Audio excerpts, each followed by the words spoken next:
Yeah, the word we are getting is that this deal has been agreed to in principle. The Clippers are going to send Eric Gordon, Al-Farouq Aminu, Chris Kaman, and the Minnesota 2012 unprotected first-round pick.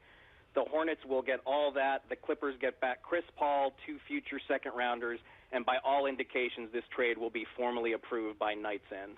Why did this work now? Well, first of all, once the Clippers made the decision to put both Gordon and that Minnesota pick in the deal, that's the clincher.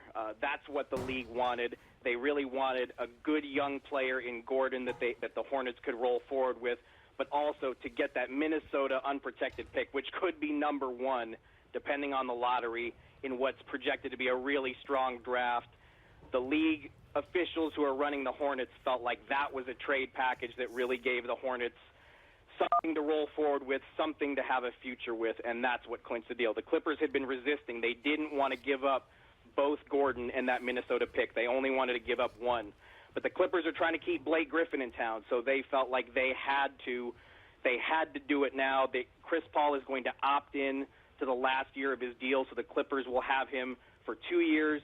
He won't be a free agent until 2013, so the Clippers now basically have 2 years to try to convince Chris Paul and Blake Griffin to commit there long term. Mark, is this part of the reason that they did hold Paul out of the media day sessions this afternoon? Honestly, no. I think at that point everything was still up in the air. There were actually there was some rumblings earlier in the day that the Lakers were making a really strong play this morning, as there was a 4-team trade scenario where it looked like the Lakers might actually get Chris Paul. But basically, the league gave Chris Paul a pass on media day and just didn't want to put him in a situation where he had to answer a bunch of questions that he simply couldn't answer.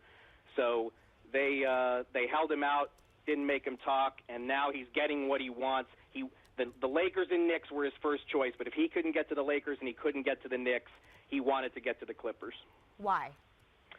Because of the chance to play with Blake Griffin. The Clippers, obviously, if you look at their history and with Donald Sterling there, this has not been a destination franchise, but Blake Griffin has changed the way people think about the Clippers. And a lot of people want to play with Blake Griffin. They have a lot of good pieces there still, even with everything they gave up in this trade. They just re-signed DeAndre Jordan. They have Chauncey Billups now. They signed Caron Butler in the offseason. So I think for the next 2 years, Chris Paul figures, put me next to Blake Griffin and let's see what we can do. So then where do you think this trade puts the Clippers in the West? Well, they've made a lot of moves. I have to think they'll be pretty dangerous. Blake and Griffin should be a devastating combo. I think DeAndre Jordan becomes a more effective big man with a passing point guard like Chris Paul.